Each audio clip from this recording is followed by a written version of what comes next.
makana. He taonga, e tākoha mai ki a tātou mai o mātou. Tupuna.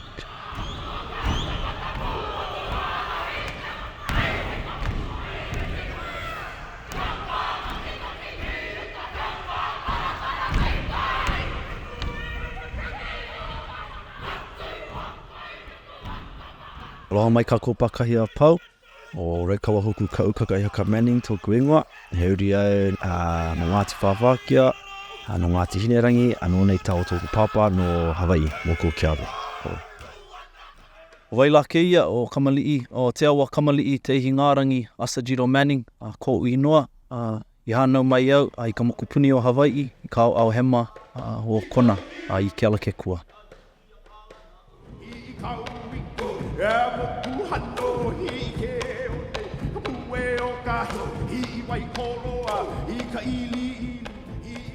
Ko au, te mele manaka, he mea e whakaki ai I te ngākau, I tōku katoa e kira mai te taenga mai o Awhina I te kaupapa I te 98 tai atu rātou ki reira.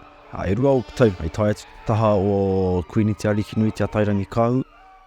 Koina pia ko te orokohanga o tōku o Kapāka. E whakatānangi rātou ki o rātou taha, a ko au tēnā ki te taha o rātou mātua, te tai 98. So.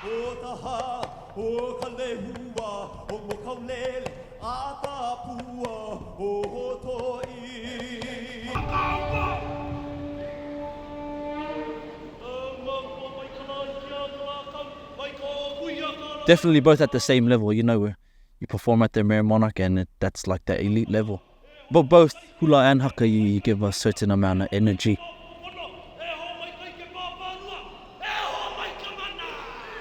In haka, you can express your power through different ways, and it's not just hula and oli itself, it's through motea, waiata, haka, poi, a bit more free in that state of performing.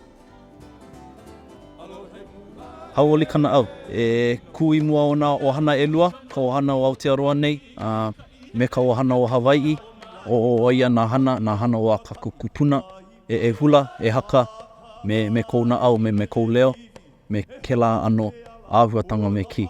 Ai, tino miharo te ngākau, very, hauoli loa.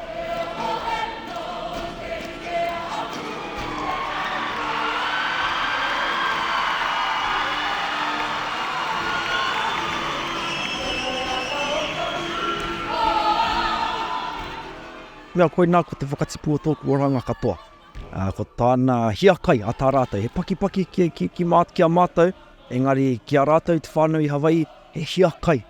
Kia mahi I aua mahi me te ehi, me te wehi, me te wana, ka kite atu I ngā tauira, I ngā tamariki, e whakapute ana I ngā kare aroto o rātou kuia, o rātou tupuna.